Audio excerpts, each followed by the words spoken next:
Hello everyone, welcome to one more video of Special Biotonic.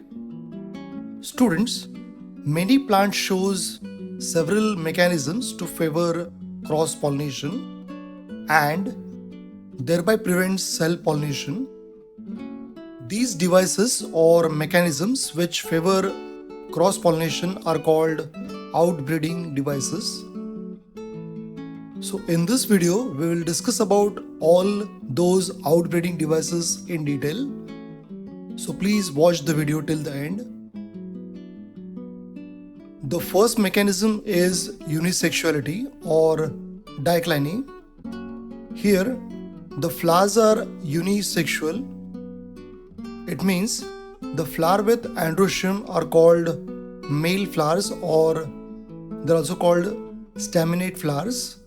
Similarly, flowers with gynoecium are called pistillate or female flowers. Unisexuality favors cross-pollination. Students, this is a maize plant. In this case, the male and female flowers are born on the same plant. Such a plant is called monoecious plant. Now, look at the mulberry plant. Here the left plant is male, whereas the right one is female. When unisexual flowers are present on different plant, then such plants are called dioecious plants. Similarly, papaya is also an example of dioecious plants. Both mulberry and papaya shows cross-pollination. The second outbreeding mechanism is dichogamy. Here, the maturation of androecium and gynoecium are not same. Students, dichogamy is of two types, protandry and protogyny. Students, pro means first. So, in protandry, androecium matures first. At the same time, gynoecium is not matured. In the second case, protogyny means gynoecium matures first.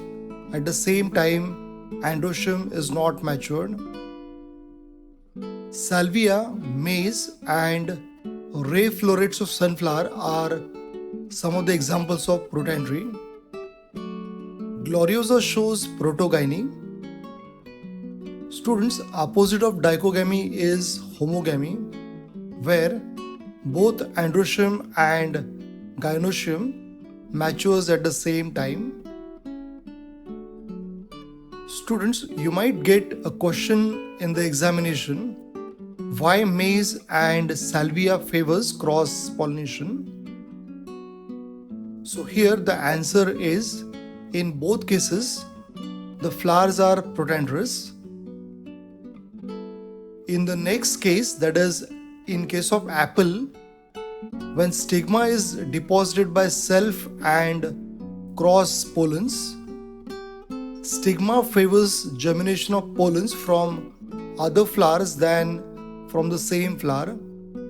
So in turn, it favors cross-pollination. This is called prepotency. The next outbreeding device is heterostyle. Look at these primrose flowers.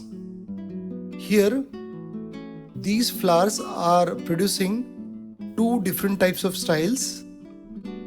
This flower has long style, whereas the other one has short style. Due to this, cross-pollination is favored. Here, the long-styled flowers is pollinated by the insect with short proboscis. Similarly, short-styled flowers are pollinated by long proboscis insect. Students, here proboscis means the mouth part of the insect. The next mechanism is hercogamy. Here, hercos means barrier. There is a mechanical barrier between androecium and gynoecium. Now look at these Calotropis flowers. It is an example of hercogamy. It is commonly called Rui plant. If you observe these plants carefully, we offer the leaves of this plant to God Hanuman every Saturday. Here the stigma is pentangular, that is pentagon-like, and at the corner of this stigma we can see anthers.